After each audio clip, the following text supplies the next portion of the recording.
नमो अर्हन्ताणं नमो सिद्धाणं नमो वायरियाणं नमो वज्झायाणं नमो लोये सव्यसाहुणम्।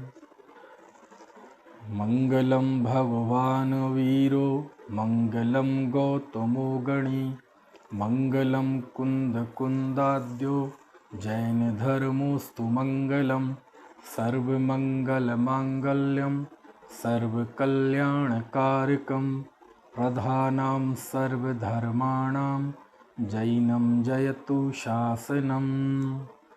एष सुरासुरमणुसिन्धवन्दितं ओदघायिकं ममलं प्रणमामि बड्ढमाणं सिद्धं धम्मस्य कत्तारम्। एवं प्रणम्य सिद्धे जिणवरवसहे पुणो पुणो समणे पडिवज्जदु सामण्णं यदि इच्छति दुःखपरिमोक्षम्। श्रवणाचार विषय पर बात चल रही है। प्रवचन सार ग्रंथ के आधार से मुनियों के प्रति कैसा व्यवहार होता है, तो शुभोपयोग मुनियों का कैसा व्यवहार होता है आपस के संघ में, गृहस्थों के साथ, या फिर कोई आगंतुक मुनि होते हैं उनके साथ, इन सब विषयों पर बात चल रही है। और पिछली चर्चा में ये बात आई थी कि जब कोई साधु आए तो प्रकृत रूप को देखकर सबसे पहले उनकी अभ्युत्थान आदि क्रिया करें, फिर बाद में 3 दिन परीक्षा करने के बाद फिर उनके गुणों के द्वारा भेद करके फिर आगे का रास्ता तय करें कि उनकी किस तरह से उनकी सेवा शुश्रूषा या उनकी विनय आदि करना नहीं करना है ना। और जो हमसे गुण में अधिक हों, जो ज्ञान वृद्ध हों, ज्ञान में समृद्ध हो, संयम तप में समृद्ध हों, उनके अभ्युत्थान आदि कार्य करना है ना। जो सूत्रार्थ विशारद हों है ना, जो संयम तप में वृद्ध हों, उनकी वंदना करना, अभ्युत्थान करना, नमन करना, उपासन करना, मतलब वो विधान वहाँ बताया है। इसके बाद जब चर्चा छूटी थी 264वीं गाथा, 264वीं गाथा एक बार पढ़ते हैं, यहीं से चर्चा छूटी थी। णाहबदि समणोति मदो संयम तव सुत संपजुत्तोवि यदि सद्दह दिन अत्थे आद पधाणे जिण खादे। क्या अर्थ है इसका? बता चुका हूं, एक बार दोहरा दूं कि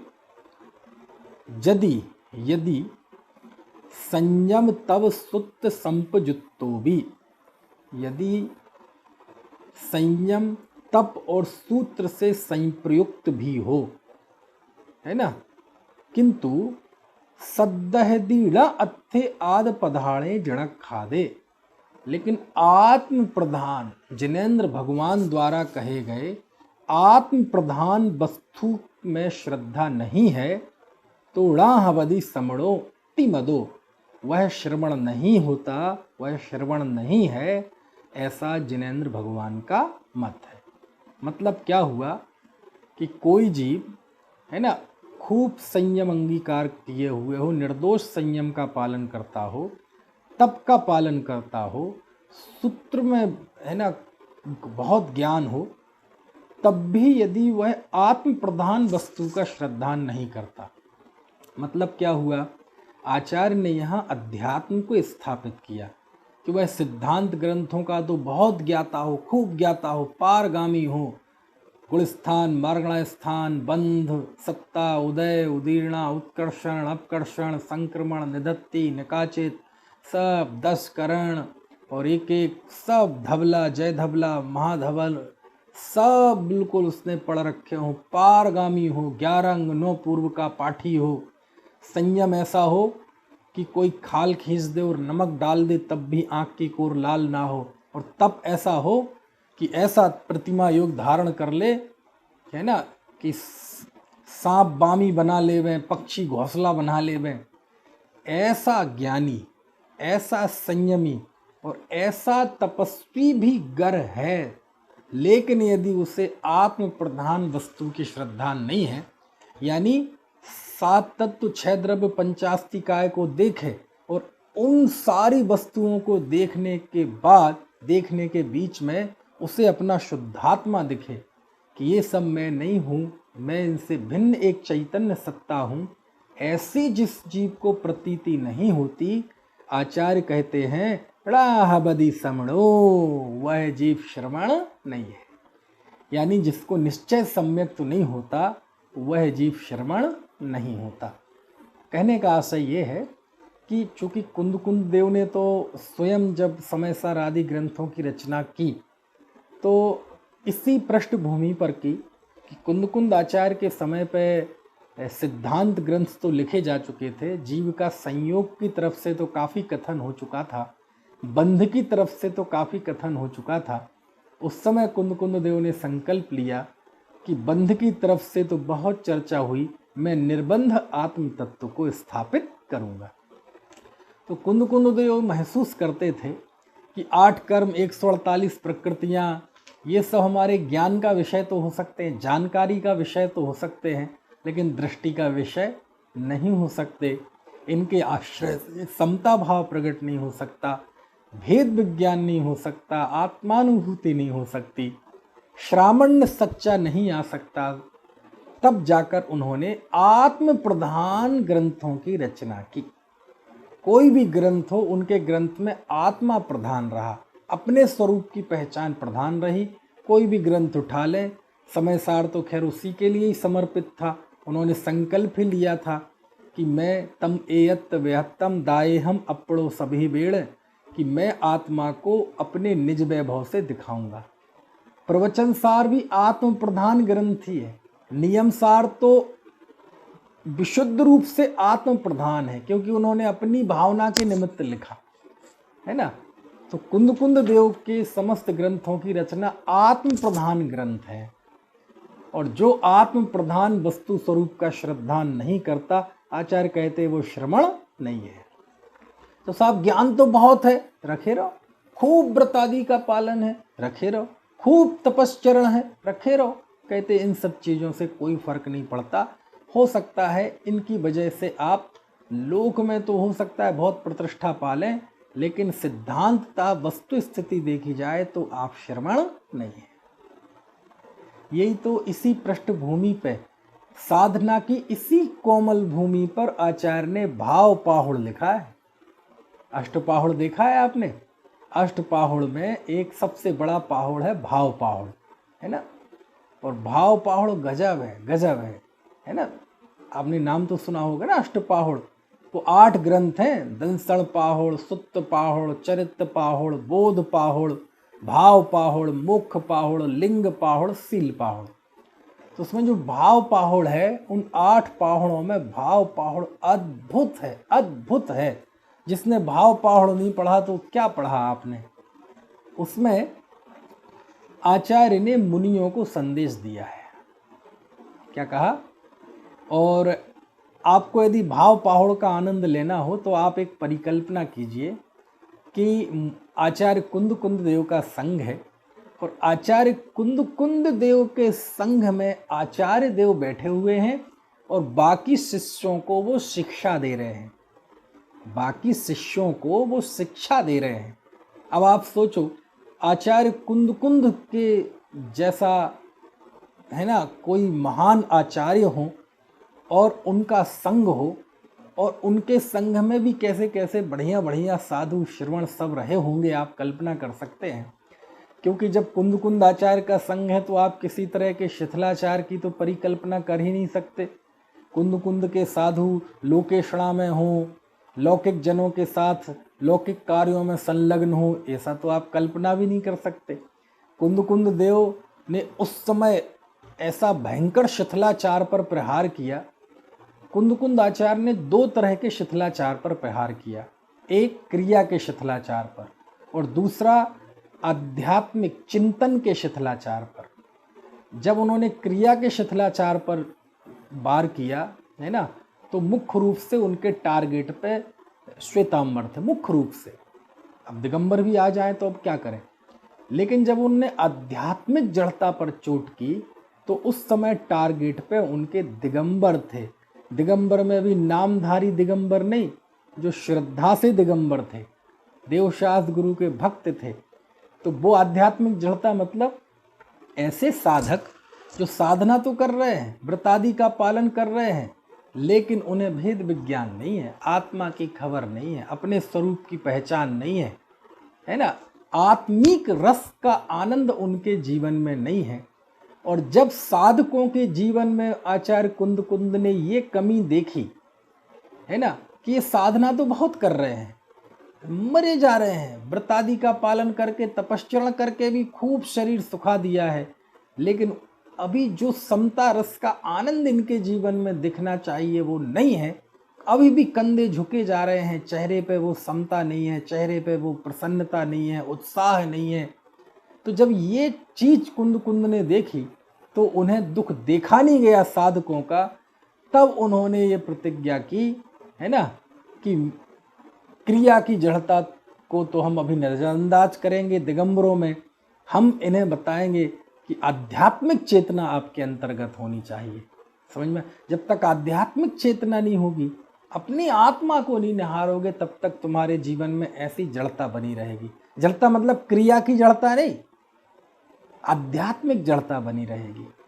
और उस पृष्ठभूमि पे उन्होंने भाव पाहुड़ लिखा, और मानो वो बैठे हैं और अपने शिष्यों को समझा रहे हैं कि हे मुनि प्रवर, ऐसे ऐसे संबोधन है, मुनि प्रवर, महायश, मुनिवर, मानो ये व्यंग कर रहे हैं कि भैया जो तुम व्रत आदि कर रहे हो, निर्दोष पालन, इससे तुम दुनिया में तो नाम प्रतिष्ठा बहुत हो जाएगी, लेकिन तुम्हें उपलब्धि कुछ नहीं होगी।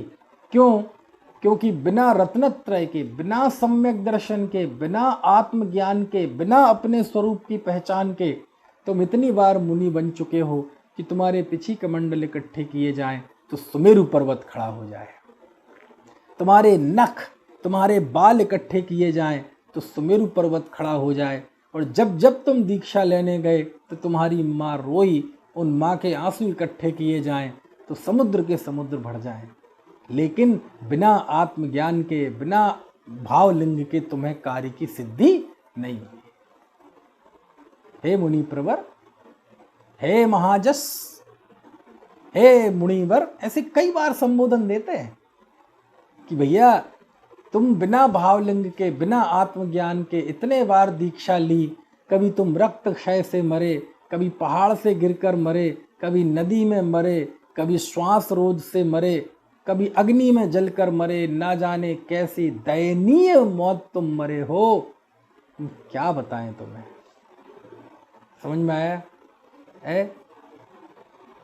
और ना जाने कितने बार तुम मनुष्य गति में गए और माँ के पेट में उल्टे लटके 9 महीने कैसे घिनौनी अवस्था में रहे, इसका बहुत जुगुप्सा भरा चित्रण कुंद देव ने किया है। तुम चारों गतियों में गए, कोई गति ऐसी नहीं रही, कोई क्षेत्र ऐसा नहीं रहा जहाँ तुम पैदा न हुए हो, काल का कोई समय ऐसा नहीं रहा जहाँ तुम पैदा ना हुए हो। समझ में आया ना? कोई पर्याय ऐसी नहीं रही। 7 में नरक की 33 सागर की से लेकर देवगति में भी 31 सागर की आयु वाला 9वें ग्रेवक में अहमेंद्र, कोई भी अवस्था ऐसी नहीं बचेगी जिसमें तुम पैदा ना हुए हो। हे मुनि प्रवर, हे महायश, समझ में आया ना? क्योंकि आचार्य कुंद ने वहाँ मुनियों की क्लास ली है, और क्लास के 2 अर्थ होते हैं। एक क्लास तो वो है डांटना डपटना, और एक क्लास वो जो मैं ले रहा हूँ। तो उन्होंने साधुओं पे चाबुक भी चलाया है और करुणा भी बरसाई है। कुंद देव की सख्ती देखना हो, उनका चाबुक देखना हो, तो आप भाव पाहुड़ पढ़ें, और उनकी अपार करुणा देखनी हो तो आप भाव पाहुड़ पढ़ें। इसी ये जो गाथा आई ना, इस गाथा के संदर्भ में ही मैं इतना बता रहा हूँ आपको। समझ में आया ना? कहते हे मुनियो, भाव ही पढ़म लिंगम लदब्य लिंगम जान परमठम। भाव ही प्रधान लिंग है, द्रव्य लिंग नहीं। ये बात कान खोल के सुन लो। परिचर्या निर्दोष रखना, व्रतों में दूषण मत लगाना, हिंसादि की कोई प्रवृत्ति नहीं होनी चाहिए।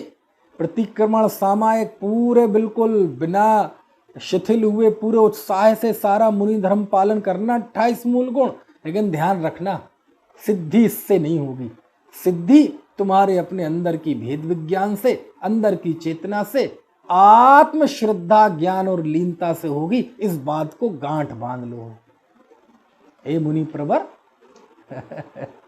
हे महायश, बहुत कष्ट झेले तुमने, लेकिन तुम्हारी कार्य की सिद्धि नहीं हुई। कितने बार नग्न हो के, है ना, और जंगलों में गए हो, कई बार किसी ने आक्रमण कर दिया और शरीर की बोटी बोटी करके खा गए, किसी ने परिचय किया, उपसर्ग किया, और आपने सब बर्दाश्त कर लिया अनंत अनंत भाव में, लेकिन कोई सिद्धि नहीं हुई। देवगति में चले गए, वहां से निकल के फिर चले गए एक इंद्रिय आदि में और निगोद में चले गए, कोई सिद्धि नहीं हुई। बोले इस चक्कर को अब तोड़ दो, लेकिन ये इस क्रिया से नहीं टूटेगा, ये अंतर की श्रद्धा से टूटेगा। तुम ये अनुभव करो, एगो में शास्त्र दो अप्पा, राण दंसण लक्षणों, शेषा में बाहिरा भावा, सब्बे संजोग लक्षणा। ऐसा अनुभव करो कि एक शाश्वत आत्मा, ज्ञान दर्शनमयी आत्मा ही मेरा है, इसके अलावा सभी वस्तुएं मुझसे भिन्न हैं और संयोग लक्षण वाली है। ऐसा अनुभव करो, तब तुम श्रवण होगे। तो देखो, आप सोचो, ये वो कैबिनेट क्लास है कुंद कुंद देव की, कि जो अपने संघ को वो समझा रहे हैं, और वह संघ भी, वह उनका उपदेश भी ऐसा है कि सबसे आगे उमा स्वामी आचार्य बैठे हुए हैं, तत्वार्थ सूत्र के कर्ता। तो आप सोचो, जिस संघ में आचार्य उमा स्वामी जैसे शिष्य बैठे हों, आचार्य तो बाद में बने होंगे, उमा स्वामी आचार्य जैसे शिष्य बैठे हों, आप सोचो वह शिष्य, वह संघ और वह आचार्य, वो समूह, वह दृश्य कैसा होगा। और उस संघ में आचार्य कह रहे हैं, भैया हे मुनि प्रवर, हे महायश, तुम्हारी इस क्रिया से कुछ नहीं होगा। और तब जाके वह भाव पाहुड़ की 143वीं गाथा में लिखते हैं, जीव विमुख को सबो, दंसण विमुख को विचल सबो, है ना, सबो लोग अपूज्यो, दंसण विमुख को पूज्यो लोक तरम्मी। क्या मतलब हुआ कि सुनो सुनो सुनो सुनो सुनो, जैसे सब लाश जीवन से मुक्त होती है, मुर्दा होता है ना, मुर्दा, तो मुर्दा जीवन से रहित होता है ना, ऐसे ही सम्यक दर्शन के बिना यह जीव चलता फिरता मुर्दा है। कैसा है ये? चलता फिरता मुर्दा है। तुम आहार के लिए जाते हो, विहार करते हो, कहते हैं सम्यक्त के बिना। देखो, आप दुनिया देखो, हम तो शास्त्र ज्ञान कर लें तो बड़े धर्मात्मा मानने लगते हैं, थोड़े से नियम संयम पाल लें तो धर्मात्मा मानने लगते हैं कि जैसे हमसे बड़ा कोई नहीं है। जिन चीज़ों पे हम फूले जाते हैं, जिन पे हम फूले नहीं समाते हैं, ऐसा लगता है कि मैं तो बहुत बड़ा। आचार्य उनको धर्म तो ठीक, उनको पुण्य तो ठीक, बिना आत्मज्ञान के तुम्हारे व्रत आदि वाले जीव को वो जिंदा मानने के लिए तैयार नहीं है। धर्म तो बहुत दूर की बात है। मेरी बात आपको समझ में आ रही? और कहते हैं कि ये शव तो इस लोक में अपूज्य होता है, लेकिन दंसण से रहित यानी मिथ्या दृष्टि जीव भाव भाव में अपूज्य होता है। भाव भाव में अपूज्य होता है मतलब उसी दयनीय अवस्था होती है। आप देखो, लाश हो तो कितनी बुरी दशा होती है उसकी, कोई घर में रखना पसंद नहीं करता। और कोरोना वाली लाश हो तो कोई पास जाना पसंद नहीं करेगा। समझ में आए ना?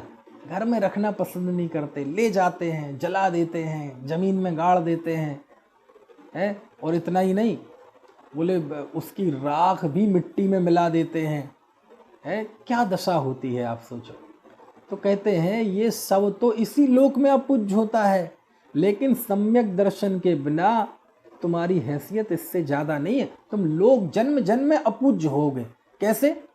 क्योंकि मिथ्या दर्शन सहित आखिर अंत में जाना तो एक इंद्रिय में ही है, निगोद में जाना है।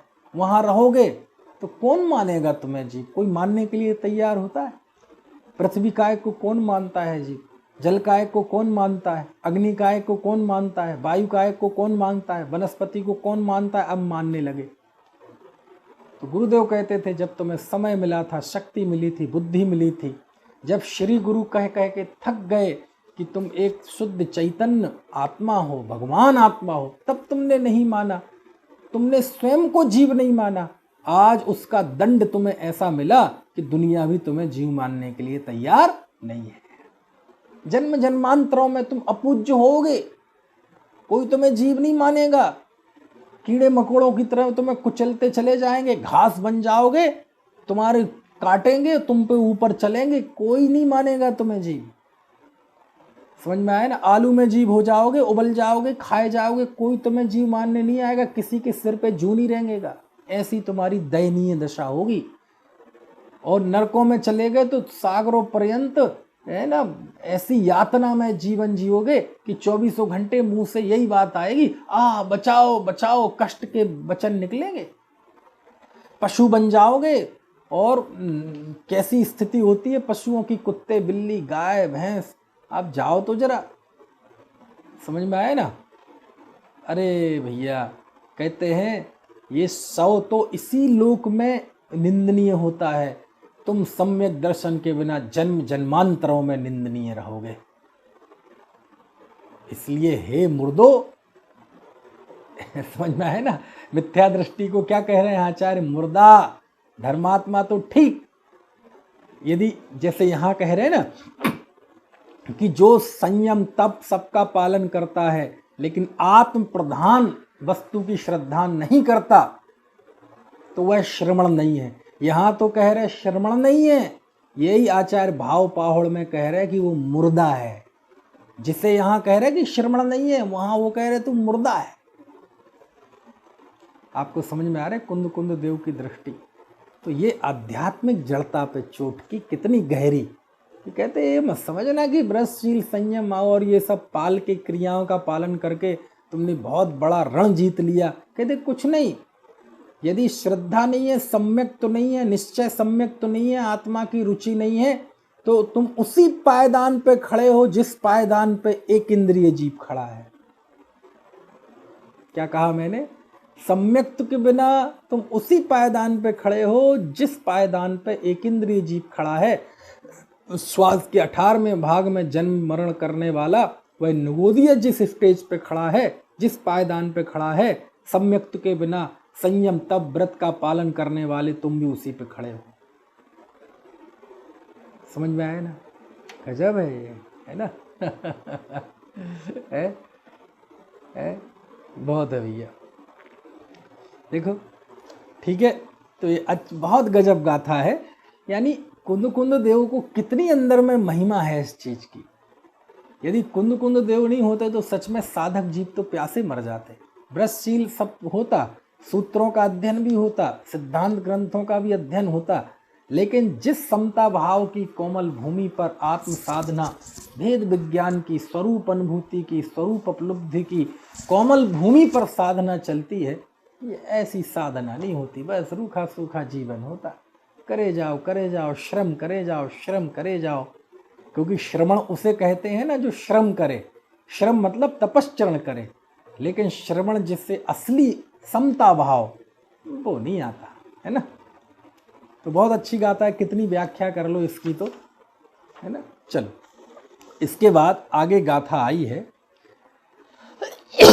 कि कोई जीव ऐसे होते हैं कि यदि दूसरे साधुओं का सम्मान नहीं करते हैं, कई कारणों से नहीं करते, तो आचार्य आगे की गाथाओं में जरा उनकी खबर लेते हैं। देखो कैसे लेते हैं, जरा देखो, निकालो गाथा 265।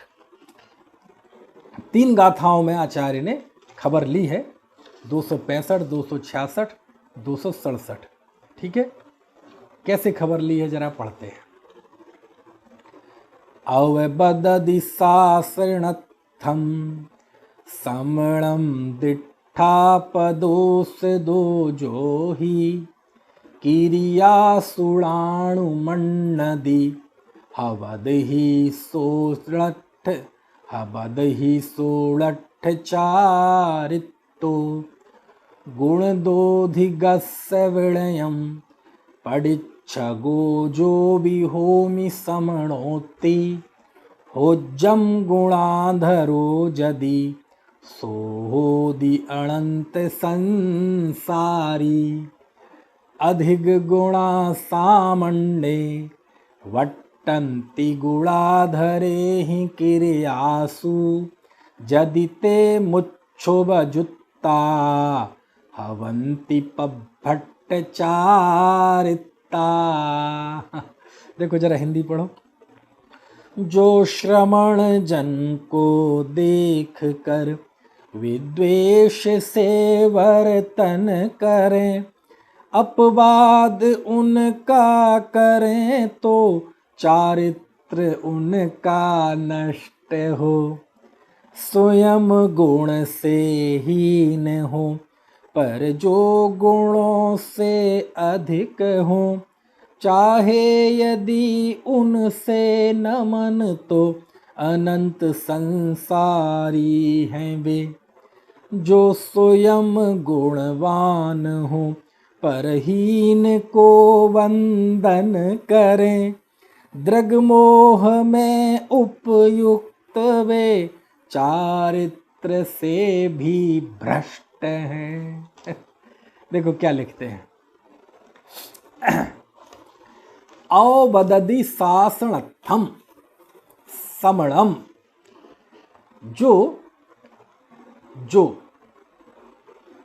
शासनस्थम, शासन मतलब शासनस्थम, शासन मतलब मुक्ति मार्ग, शासन यानी मुक्ति मार्ग। जो रत्नत्रय में मुक्ति मार्ग में व्यवहार सम्यक दर्शन ज्ञान चारित्र और निश्चय सम्यक दर्शन ज्ञान चारित्र, ऐसे रत्नत्रय में स्थित समणम श्रमण को दिट्ठा, ठीक है, ऐसे श्रवण को जो देखकर पदोष दो मतलब प्रदोष तो, विद्वेष भाव से, कषाय भाव से, है ना, ही निश्चय कर अवबदति, अपवदति, वदति मतलब कहता है, बोलता है, और अपवदति मतलब बुरा बुरा बोलता है, दुर्वचन बोलता है, निंदा के वचन बोलता है, झूठे आरोप लगाता है, असत प्रलाप करता है। किनको देखकर? शासनस्थम समणम दिट्ठा, रत्नत्रय में स्थित श्रवण को देखकर, जो सच्चे श्रवण हैं उनको देखकर जो विद्वेष बस, है ना, क्या करता है? उनकी निंदा करता है, बुराई करता है, और क्रियासुणा अनुमन्नदि, और उनकी क्रियाओं में मतलब जो पहले की क्रियाएं बताई ना, उन क्रियाओं में, विनय आदि अभ्युत्थान आदि क्रियाओं में ना अनुमन्नदि, अनुमन्नदि मतलब उनकी अनुमोदना नहीं करता, उन्हें स्वीकार नहीं करता, उन्हें मानता नहीं है, यानी उन क्रियाओं में वर्तन नहीं करता, उन्हें मानता नहीं है, यानी विद्वेष रखता है, उनको बुरा भला कहता, उनकी निंदा करता है, और उनका अभ्युत्थान आदि क्रियाएं नहीं करता है ना, सो वह हवदि होता है ही वास्तव में नष्ट चारित्रो, नष्ट चारित्र। नष्ट चारित्र मतलब वह अपने चारित्र को नष्ट करने वाला हो, वो भ्रष्ट चारित्र है, नष्ट चारित्र है, वो चारित्रवान नहीं है। समझ में है ना?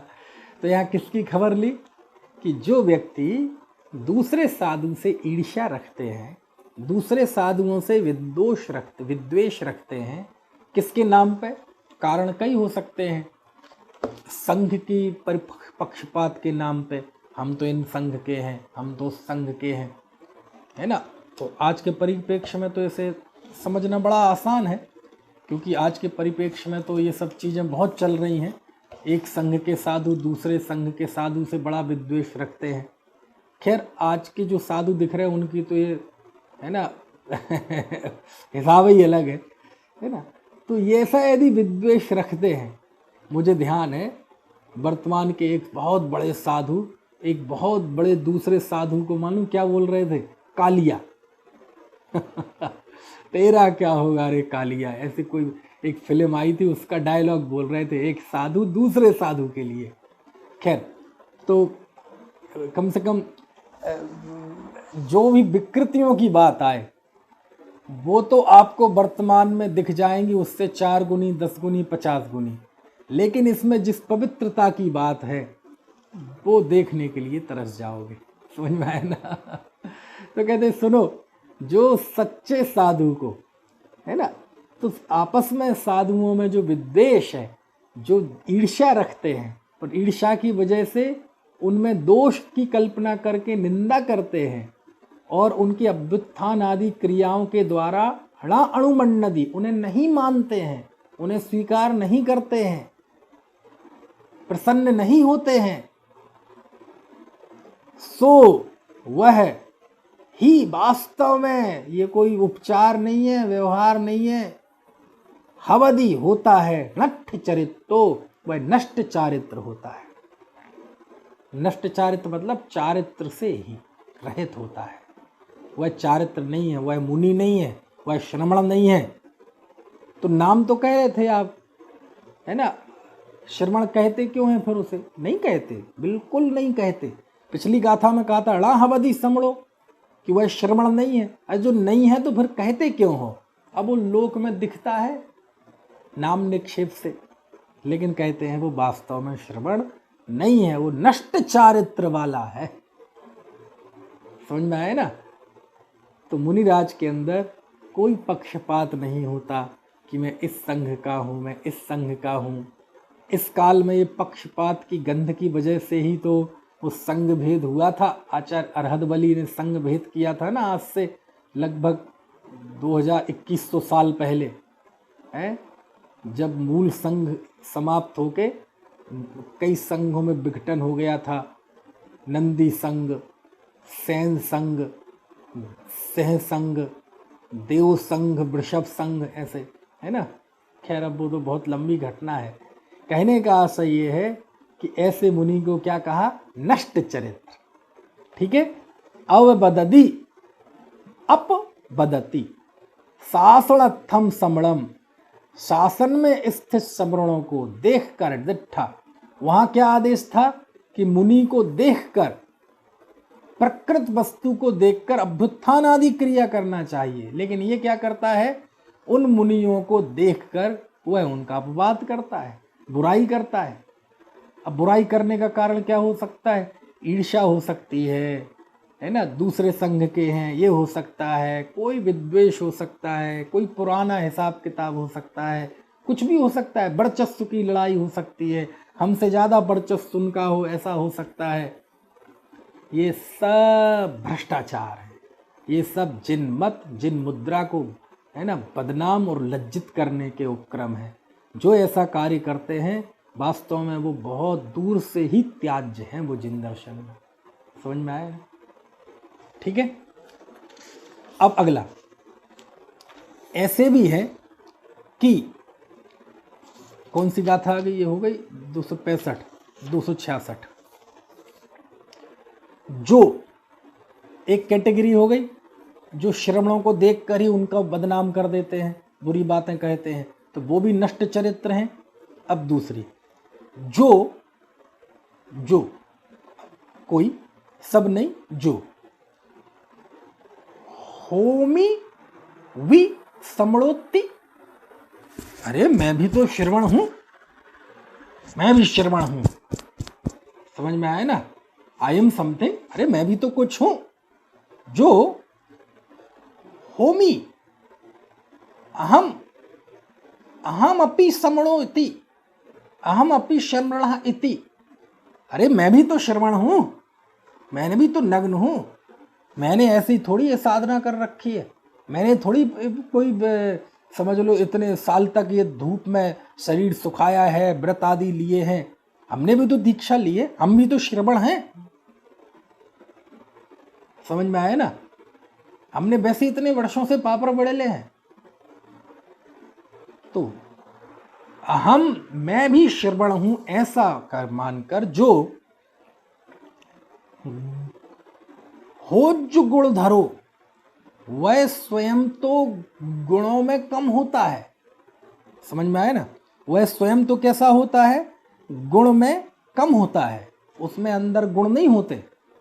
लेकिन गुणोधिगस्य विनयम पडिच्छगो, जो गुणवान है, गुणवान के द्वारा स्वयं की विनय की इच्छा रखता है।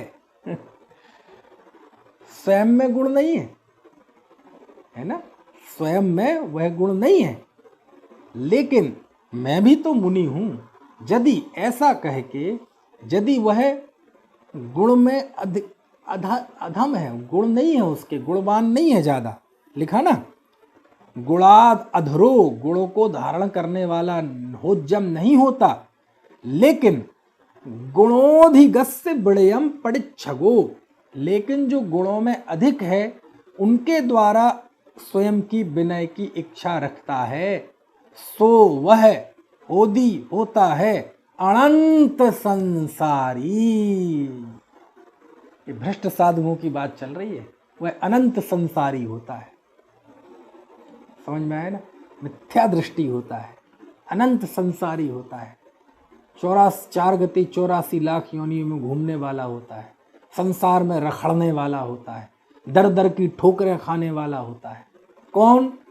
जो गुणों में तो कमजोर है, लेकिन मैं भी तो श्रवण हूं साहब, मैं नहीं हूं श्रवण, मैं नहीं हूं नग्न, मेरे हाथ में पिछी कमंडल नहीं है, मैंने घर नहीं छोड़ा, मैं व्रत आदि नहीं करता, मैं उपवास आदि नहीं करता, क्या मुझे शास्त्रों का ज्ञान नहीं है क्या? मैं भी तो श्रवण हूं। ऐसा इस भाव के साथ जो अपने से अधिक गुणवानों के द्वारा अपनी विनय चाहता है, ऐसा वह जीव अनंत संसारी होता है। समझ में आया ना? है सो होदि अनंत संसारी, वह जीव अनंत संसारी होता है। समझ में आया ना? तो एक वो जो दूसरों में दोष लगाता है, एक दूसरा अपने बड़ों से विनय चाहता है, वो चरित्र भ्रष्ट था, ये अनंत संसारी है। एक ही बात है ना? अलग अलग भाई, थोड़ी बुरा भला कहो तो अलग अलग किस्म के कठोर शब्द बोलो ना।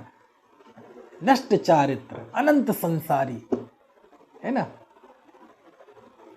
अब देखो, एक किस्म के जीव और हैं जो भ्रष्ट चारित्र हैं। कौन से? तो देखो 267वीं गाथा, अधिक गुणा सामण्ये बट्टन्ति, गुणाधरे ही क्रियासु। वाह!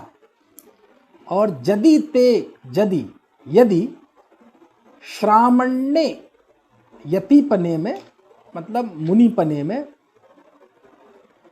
अधिक गुणा, उत्कृष्ट गुण वाले, है ना? यदि उत्कृष्ट गुण वाले श्रामण्य में बट्टन्ति, बर्तन करते हैं, किस में? गुणाधरे ही क्रियासु। आहा, गुणों में जो कम है, समझ में आया ना? गुणों में जो कम है ना? तो अधिक गुण वाले श्रमण जब कम गुण वालों के द्वारा क्रियासु, उनकी क्रियाओं में बर्तन करते हैं, उनकी क्रियाओं में बर्तन करते हैं मतलब उनकी अभ्युत्थान, उनकी सेवा शुश्रूषा, उनकी खुशामद में करते हैं। कौन? अधिक गुणा सामण्ये, अधिक गुण वाले श्रामण्य में गुणाधरे ही क्रियासु बट्टन्ति, जब हीन गुण वाले जीवों की विनय आदि में बर्तन करते हैं, ते वे मिच्छुभ जुत्ता, वे मिथ्यात्व से युक्त हवंती होते हैं। कैसे? पभट्ट चारित्रा, वे मिथ्यात्व भाव से सहित प्रभ्रष्ट चारित्र वाले हैं। कैसे हैं? ते वे मिच्छुभ जुत्ता, मिथ्यात्व से सहित हवंती होते हैं। क्या? प्रभ्रष्ट चारित्रा, प्रभ्रष्ट चारित्र वाले होते हैं। यानी मिथ्या दृष्टि भी है, चारित्र से भी रहित है। कौन? जो स्वयं तो गुण में अधिक हैं और गुणहीनों की विनय करते हैं। क्या कहा वहां? क्या था कि स्वयं तो गुण में कमजोर है लेकिन गुण से अधिक है, उनसे वंदना चाहता है। यहाँ वह स्वयं बड़ा है लेकिन छोटों की वंदना करता है। ये दोनों ही पथभ्रष्ट हैं, मिथ्या दृष्टि हैं, अनंत संसारी है।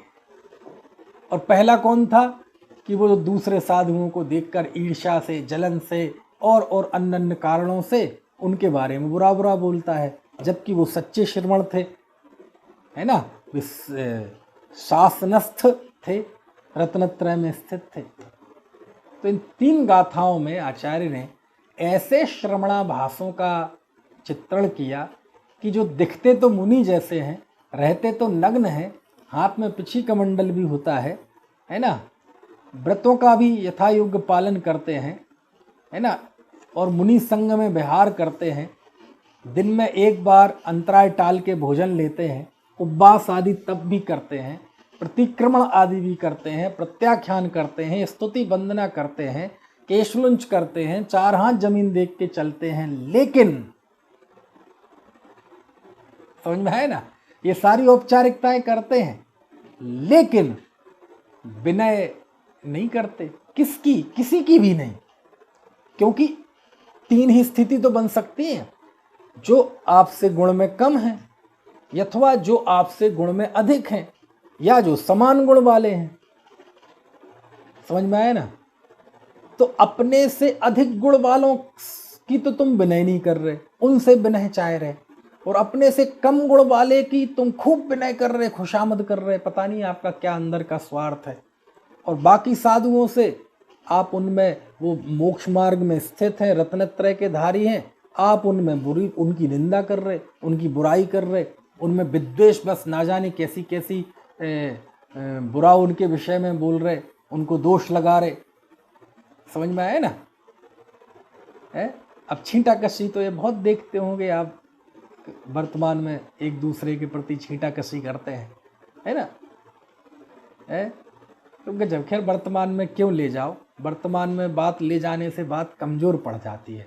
अपन तो इस साधु के स्वरूप की बात चल रही है, क्योंकि जैसा यहाँ वास्तविक साधु का स्वरूप लिखा है, तो हम तो चाहते हैं हम सबका ऐसा पुण्य का उदय फले कि हमें शीघ्र ही ऐसे वीतरागी संत के दर्शन हों, जरूर हों। कभी कभी रोना आता है कि हे भगवान, ऐसा पुण्य का उदय मिला कि ये जैन कुल मिला, अच्छे माता पिता मिले, जिनवाणी को समझने लायक बुद्धि मिली, है ना, जिनवाणी पढ़ने के लिए सो अवसर मिला, अच्छा देश मिला, अच्छा काल मिला। अच्छा काल मतलब फिलहाल तो अच्छा काल ही है, भली पंचम काल है, लेकिन पंचम काल में भी ठीक ठाक, आगे तो बहुत बुरा काल आएगा। है पढ़ने के लिए श्री टोडरमल दिगंबर जैन सिद्धांत महाविद्यालय जैसी पवित्र भूमि मिली, वहाँ पढ़ाने वाले अध्यापक मिले, सब कुछ इतना बढ़िया मिला।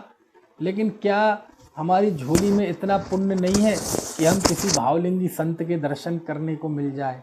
हम चाहते हैं हम सभी को जरूर हमारा पुण्य फले और हम भावलिंगी संत के दर्शन हमें मिलें। समझ में आए ना? और हम भी स्वयं उस पथ पर चलें, हम स्वयं दुखों से छूटकर उस श्रामण्य की आराधना करें। इस भावना से सब बात है।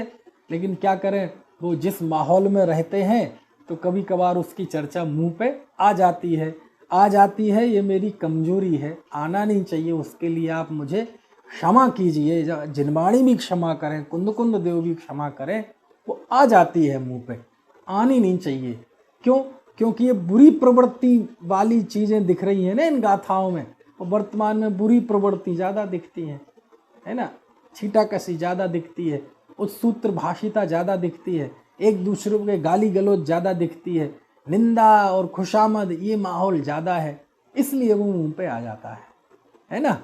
तो 3 तरह के, जो दूसरे साधुओं पर दोष लगाते हैं झूठे, वो भी पथ भ्रष्ट हैं, वो भी चारित्र से भ्रष्ट हैं।